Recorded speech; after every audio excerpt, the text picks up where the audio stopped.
स्वाध्याय TV.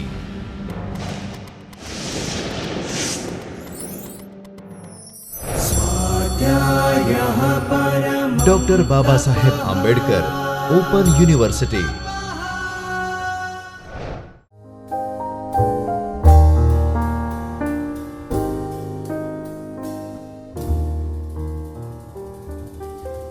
Namaskar.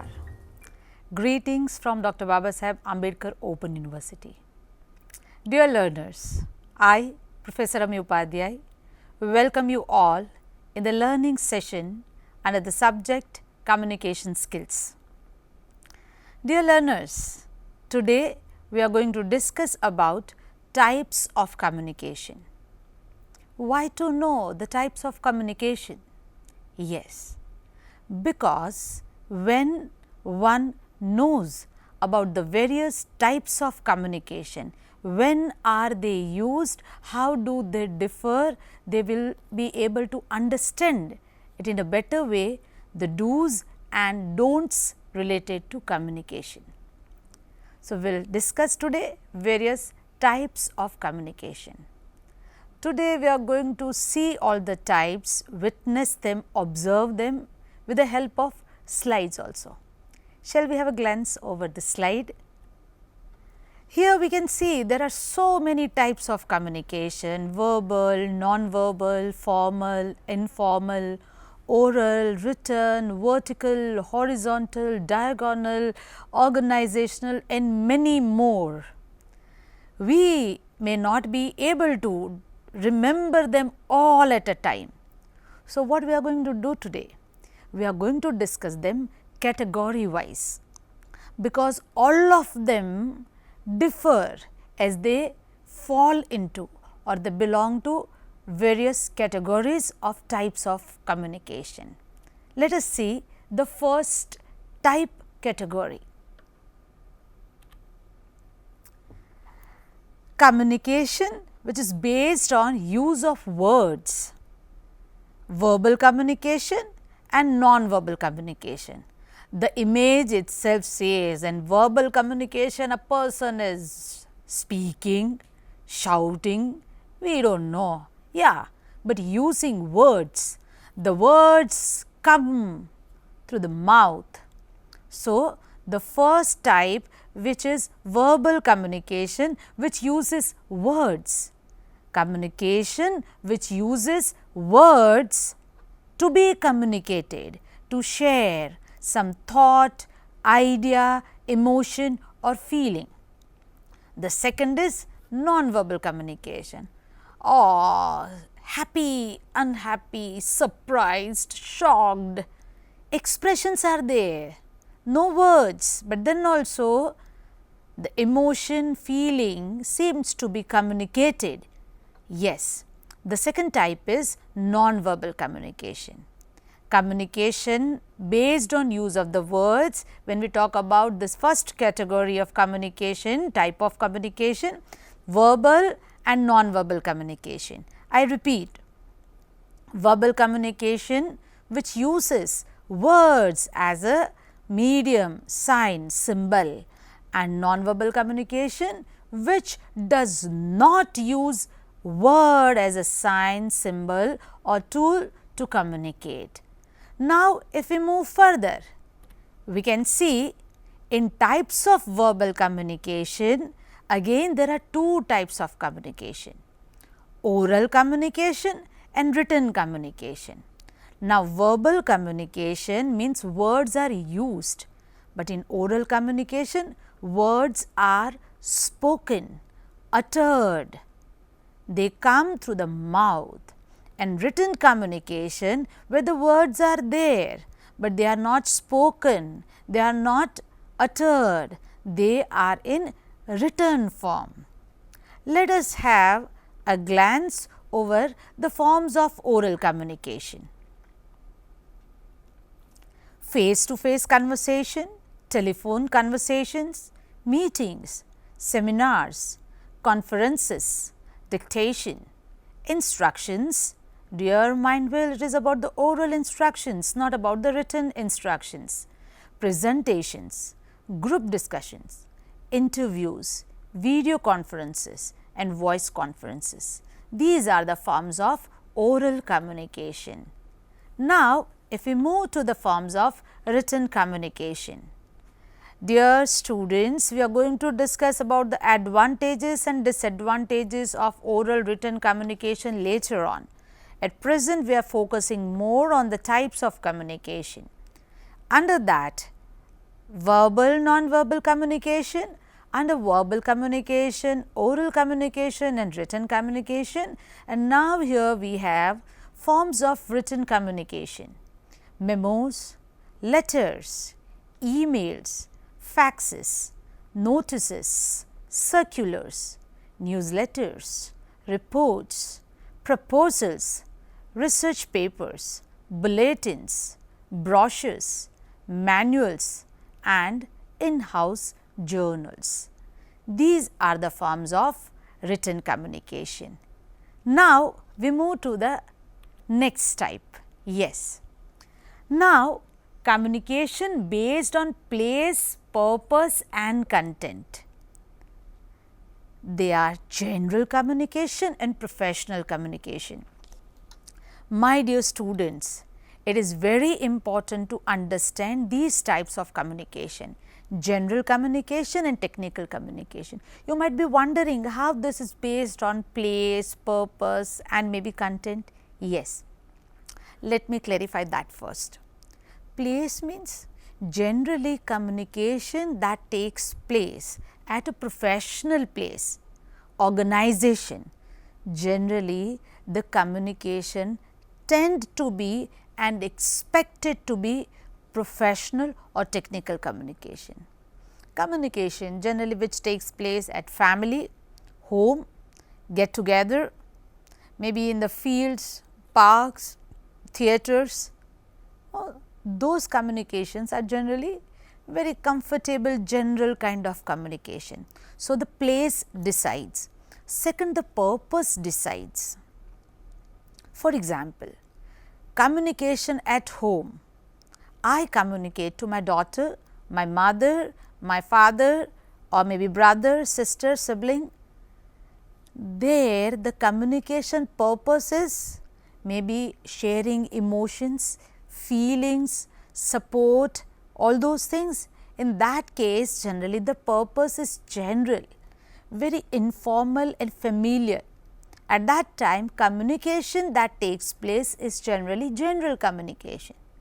When matter comes to a professional place, a memo is to be given, a task to be finished within the time limit, a letter has to be sent, the proposal is to be accepted. So, these are the very professional purposes, task based, work based communications. Now, these communications are technical, professional in their nature, very basic nature. So, the purpose is professional. So, the communication is very professional and technical. It is not general. Even the relationship also. Relationship between siblings, brother, sister, parent, child, very close friends, those relationships are general relationship. They are not professional relationship. So, in such relationship, when communication takes place, it is general communication. But relationship between maybe a manager, general manager and maybe marketing manager and marketing supervisor, now those relationships are very professional. Relationship between maybe a teacher and a professor and the principal, professional relationship.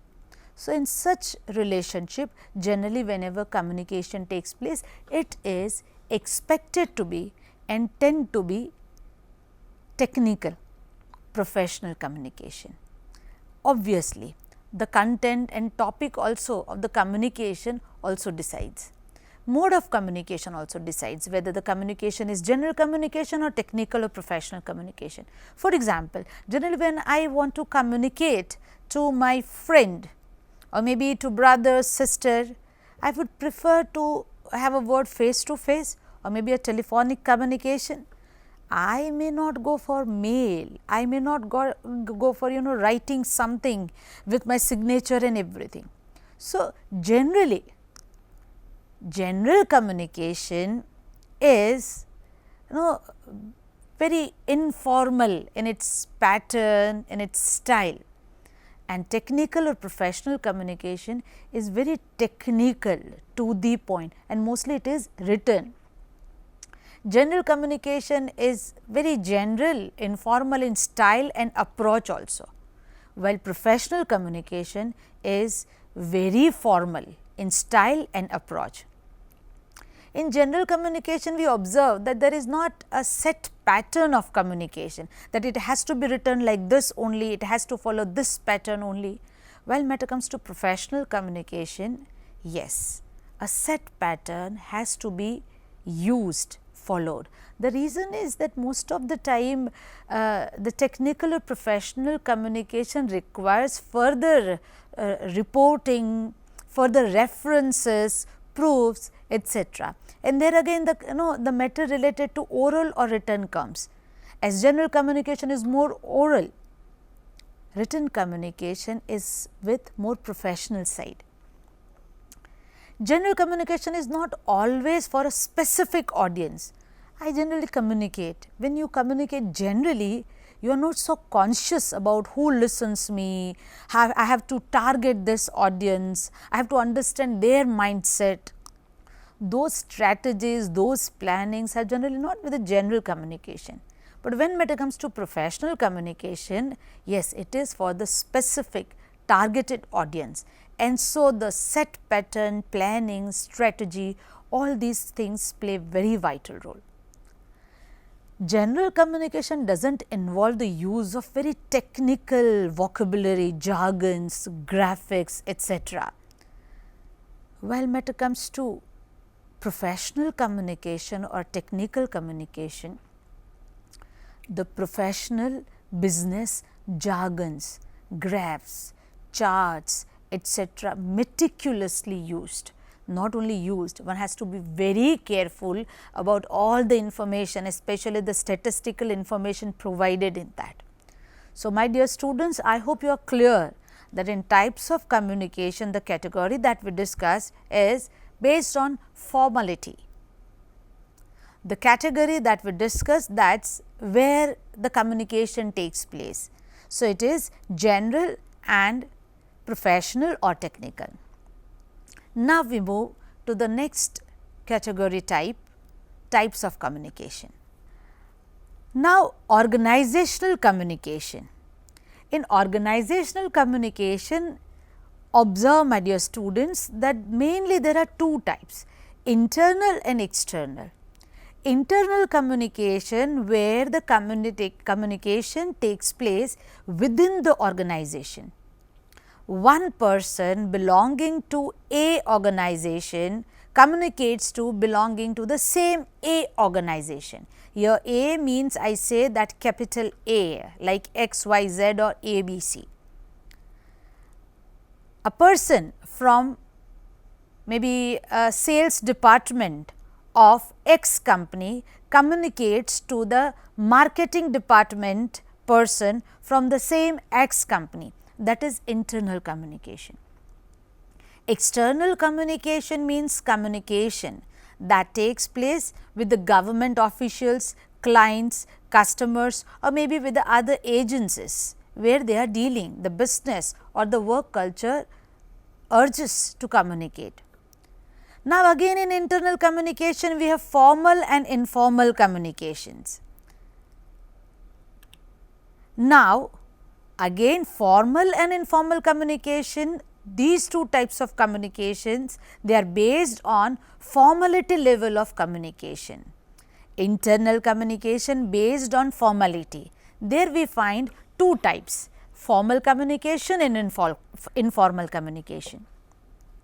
Formal communication follows the official hierarchy and is required to do one's job. Now, generally we observe that every organization will have their particular hierarchy. Now, that starting from the highest authority, then there would be various layers, levels, cadres of maybe officers, people working, when communication that takes place at the various levels of the hierarchy, it is known as formal communication.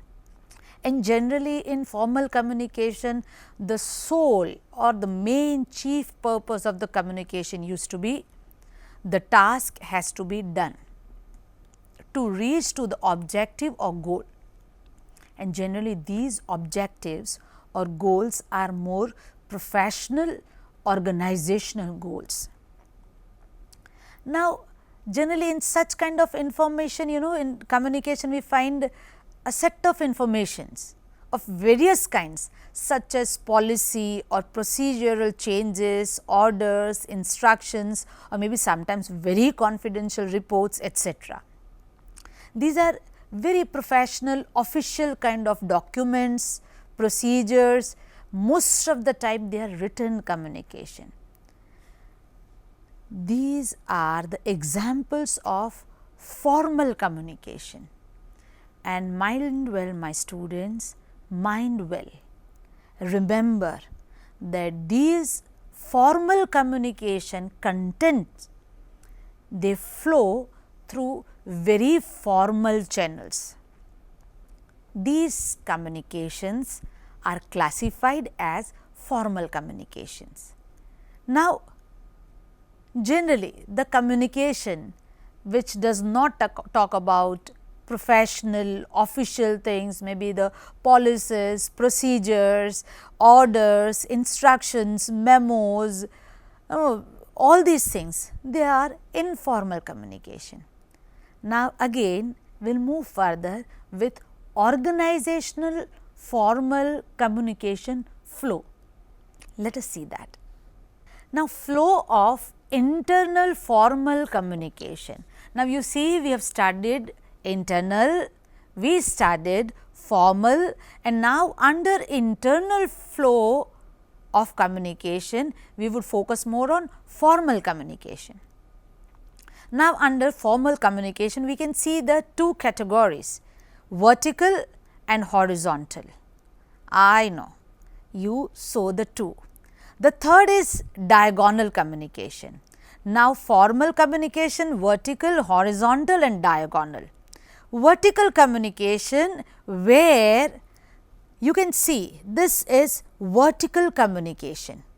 Vertical, here the various levels of hierarchy, the highest cadre, the highest officer, then the second cadre of the officers, then the third cadre of the officers. So, this vertical, this is vertical. Vertical means highest authority communicating to the lower cadre person, or maybe the lower cadre person communicating to the higher authority. So, this is vertical.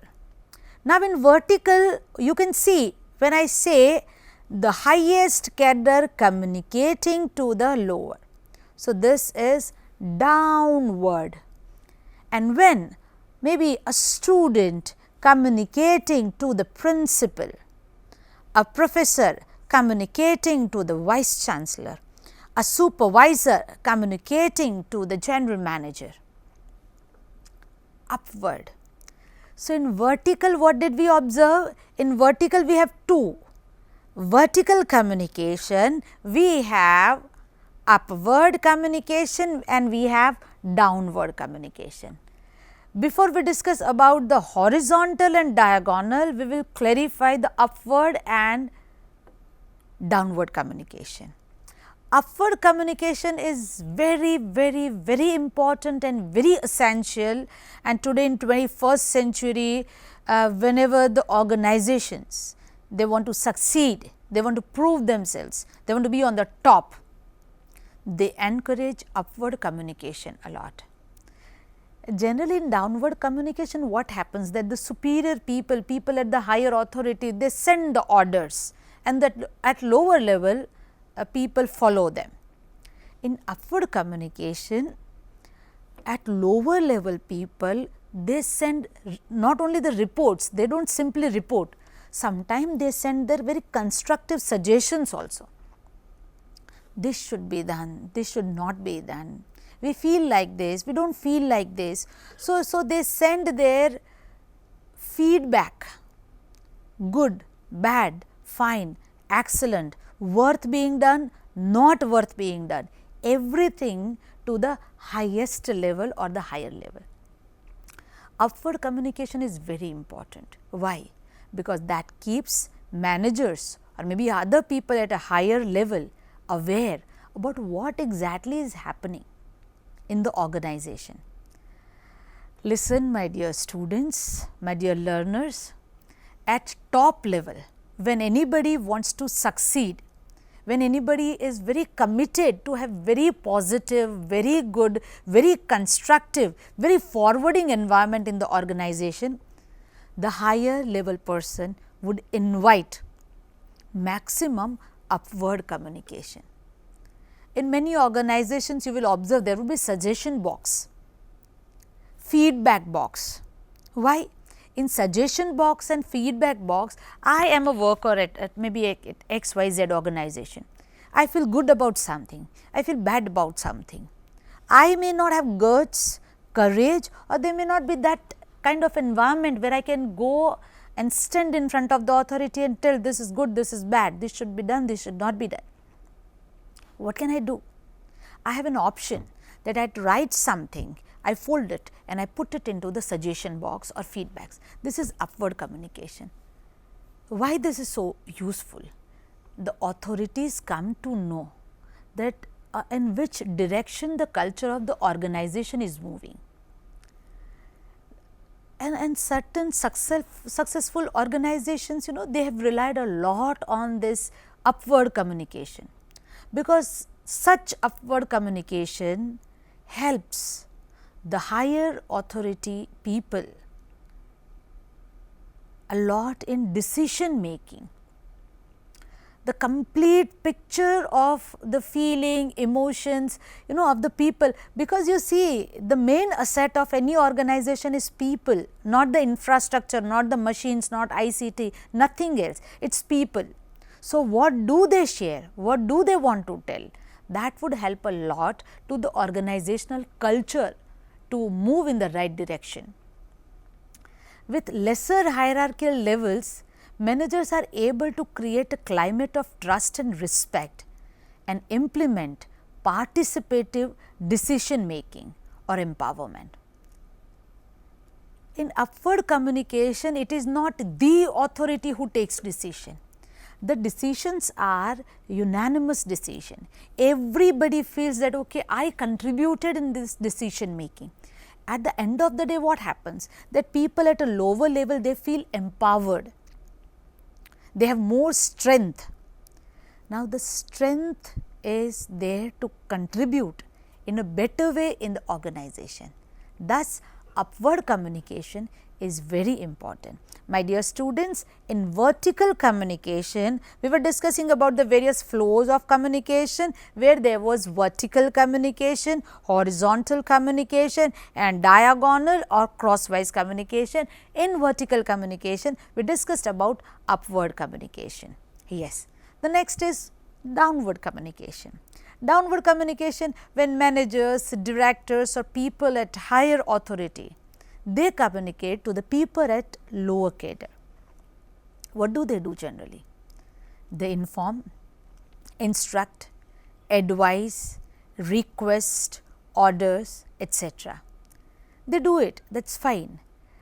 Most of the time we have observed that generally the organizations have very upward is comparatively less, more of a downward communication is there, generally in the conventional set of organizations. Here the communication flows in a downward pattern. Such communication increases awareness about the organization. When we discuss about the various types of management, we have observed that sometimes the higher authority or maybe the highest authority people, they have wonderful vision. They have a very concrete dream of the organizations, how, in which direction it's supposed to move, what are the objectives, goals of that organization, how all of us can can work together and achieve our goals. But how people at the lower level will come to know? They would not be able to support or cooperate till the time they themselves are not communicated about this. So, most of the time what organization stands for, what are the vision, mission, objectives, purpose, dreams of organizations, they come down through downward communication. Downward communication take place in any of the forms, for example, memos, notices, face to face interactions or telephone conversation, any of them. My dear students, I hope now you are clear about from the flow of communication, vertical communication, in vertical communication, upward communication and downward communication. The next is horizontal communication or maybe lateral communication. Now, horizontal communication or maybe lateral communication. In this what happens that there is a hierarchy in generally cadre 1, 2, 3, 4 for example. Now, people from cadre 2 communicating to the other people from the same cadre, that is lateral or horizontal. Communication between people or persons belonging to the same level or cadre of hierarchy, that is known as lateral or horizontal communication. They are generally at equivalent designation post or something. Why this is so important? It is important because sometimes what happens that at the same level people should know a set of informations about the organizations and its working pattern. Now, due to one or the other reason, I as a part of this cadre doesn't know what is happening in the organization or what policy are we planning to follow. I do not know. If I communicate to the person belonging to same cadre and there I come to know, okay, are we planning for this procedure, okay, we are moving with this policy, okay. So, this is the final decision of the authority. So, this okay means, oh, I understand. When I understand better, I will be able to perform better. So, if certain set of information might be very important has been missed out formally in either downward or upward communication, mostly in the downward communication, the lateral or horizontal communication supplements it, helps it, and in that way the people in the same organization are better to they are able to work in a better way with better coordination. Something very important in this part is that what happens that most of the time it is a tragedy of the organization or maybe very pathetic about any organization that the organization has various departments. Now, those departments are working for the organization. Now, maybe the marketing department, sales department, purchase department, production department, do they have their very private personal objectives, goals? No, they may have their departmental goals, but those departmental goals finally lead them to the organizational goals. So, many a times the failure of the organization is there because the department work, all the various departments, they work as simple departments, not as a part of the whole organization. Like they are the jigsaw puzzle, like the whole organization is the jigsaw puzzle. So, the parts might be different, but when we want to have the whole picture of it, all of them have to be placed at a proper place, and then the complete picture comes out. So, lateral or horizontal communication is important to bridge this gap amongst all the departments. Even in the universities also, various schools are there, various departments are there, maybe in the admission department, examination department, school of computer science, school of this, or maybe department of this department. Now, when we talk about the university, it is a whole. It cannot work in fragments of departments. When there is more lateral or horizontal communication, the departments are connected so well that they come out as a whole. The third is diagonal communication, diagonal or crosswise. This is non-verbal, which supports my verbal. When I say vertical, vertical word, this is vertical. When I say horizontal or lateral, word, verbal and non-verbal. Now, I say diagonal or maybe crosswise communication that takes place from the cross department, person belonging to this cadre. You can just visualize. For example, this is vertical, okay, vertical. So, cadre 1, cadre 2, cadre 3 maybe. Now, this is department. Can you visualize this? So, here 4 departments are there, 4 departments, and we can have 2 cadres. So, this is a cadre 1 and this is cadre 2. So, this is 1 department, 2 department, 3 department, 4 department. Now, what happens? That a person belonging to this cadre means the higher level of authority belonging to this department communicates to the lower level of authority subordinate, maybe from belonging to the comparatively low cadre of the authority. Now, the department also differs and cadre also differs. So, here is a cross communication, diagonal communication. Dear students, just have a glance over the slide. Here you can see the CEO is there, marketing manager and sales manager. The cadre has been deferred, CEO is a higher authority. After that comes marketing manager and sales manager. Now, you see they are from the same cadre, they are from the same level of authority. Below that we may have marketing supervisor, demand supervisor, sales supervisor, purchase supervisor, etc. Now, my dear students, look there. When CEO communicates to marketing manager or maybe a sales manager, it is which type of communication?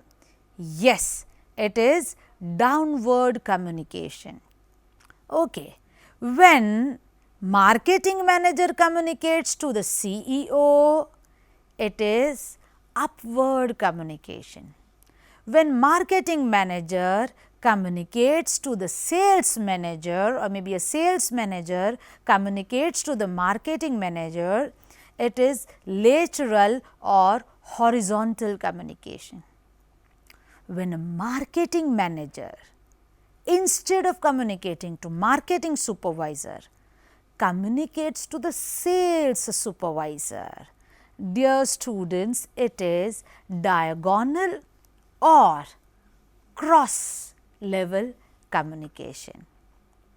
I hope the flow of communication is comparatively clear to you, vertical, horizontal and diagonal.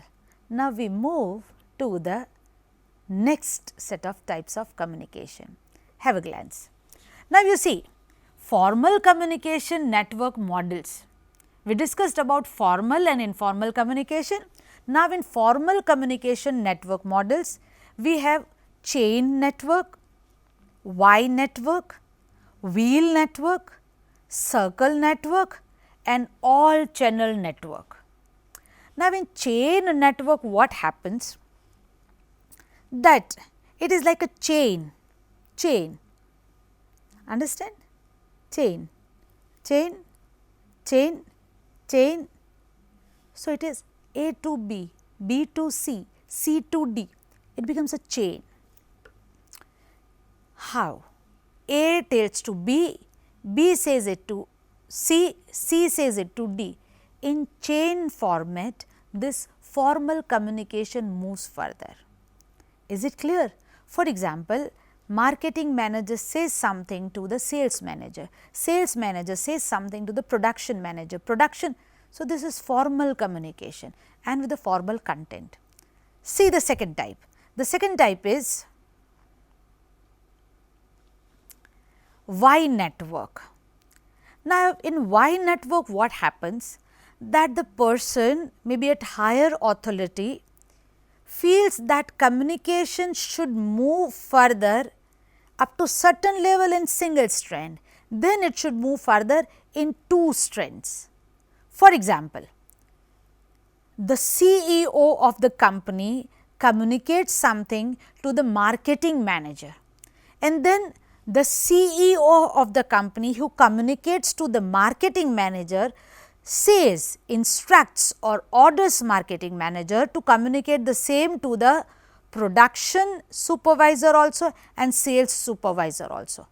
So, 1, 2 and 3. Let us make it yet clearer. Y shape 1, 2 and 3. CEO communicates to maybe a marketing manager and orders to communicate to the sales supervisor and production supervisor. So, it is a Y. Okay. So, single chain network, second Y chain network, see the third one. Wheel network.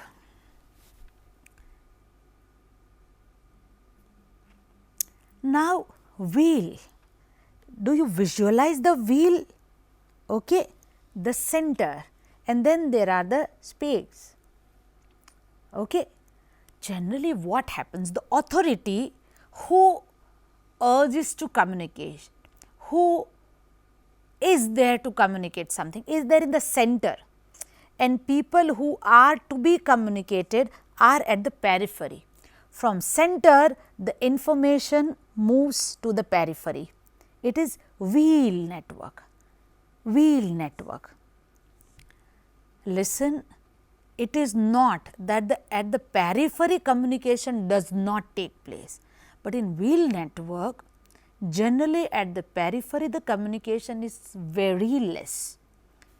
The focus is at the center and from center the communication moves to the periphery. So, it is a wheel network. After wheel network, let us have the second. The next is circle network. In circle, this is circle. In circle network, what happens? The communication keeps on moving at the periphery. A to B, maybe A to D, A, B, C, D, E, F, here the people are there, and in circle the information moves.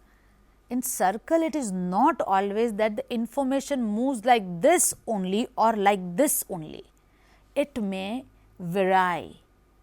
It may vary in its direction. Okay. So, that is circle. Single chain, then Y, then wheel, then circle. These are the formal network chains. Keep in mind, these are the formal communication network chains. And the last one is all channel network. Sometimes, when in formal communication also the highest authority feels that this communication should move very fast, very rapidly to the people, they let it flow from all the chains at a time, all the network channels at a time. So, the 5 channels or chains of communication, that too formal communication. Okay, dear students, now I hope you are clear about formal communication network models. After formal communication network models, we move to the informal communication network models. We know it very well that what is formal communication and what is informal communication. Dear students, we have observed that in many organizations, many a times information flows faster through informal communication, and smart managers, smart people, smart authorities, they utilize this informal communication channels also very beautifully, wonderfully, with all their smartness. Yes, strategy, management, all those things stand for that. So, let us have a glance over the informal communication network models. In informal communication network models, we have 4: single strand, gossip, probability and cluster. Single strand network. Again, in single strand network, what happens? Informal is generally, obviously, it is not pre-planned all the time, or it is not always meant for this audience only. Very informally it moves this side or that side. But single strand means A informally communicates something to B, B communicates to C, C to D. It may come back in the same direction, may come back in the same way. So, it is single strand. Next is gossip. Gossip, people are so fond of it, gossip, do not tell it to anybody. When communication starts generally, do not tell it to anybody, be sure that it is doomed to be communicated at so many places. So, because generally professional places also have lot many gossip mongers, they enjoy that, and when somebody says I am sharing this with you only, not with anybody else, rest assured that has been communicated to so many people in the same way. So, that is gossip. As gossip it moves further. The third is probability. Now, in probability channel, what happens? That it depends on the probability whether it would happen or not. For example, that a person is moving in the corridor, very furious about something, very disturbed about something, maybe tensed about something, and with that tensed that tense mood or that tensed maybe the being of mind is moving out of the office, and in the corridor suddenly a person comes.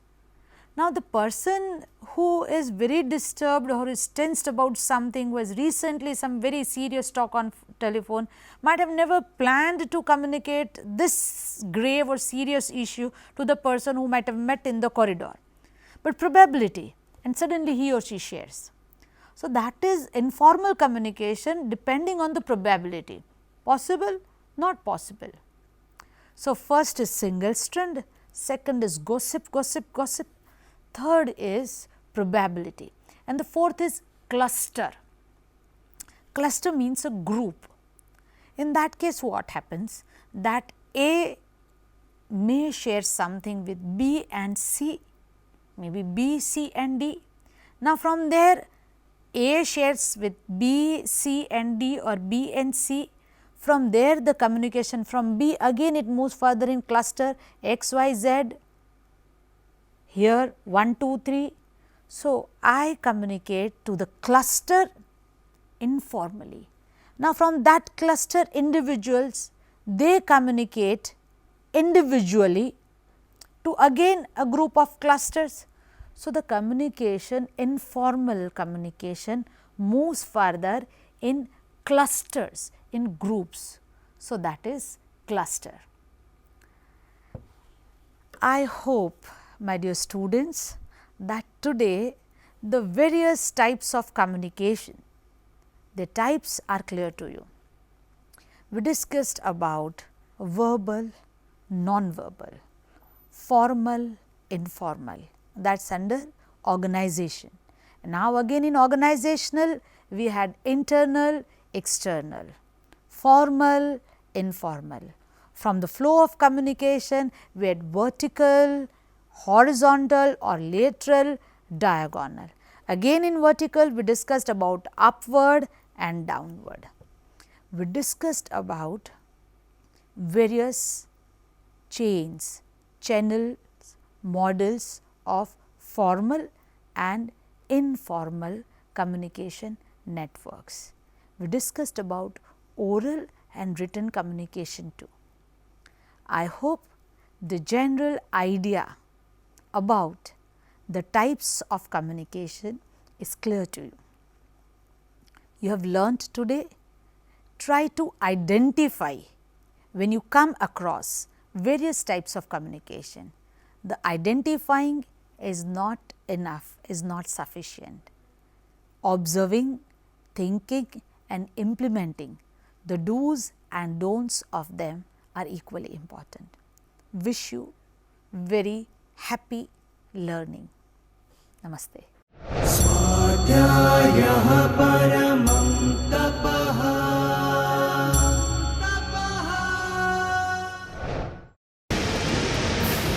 स्वाध्याय TV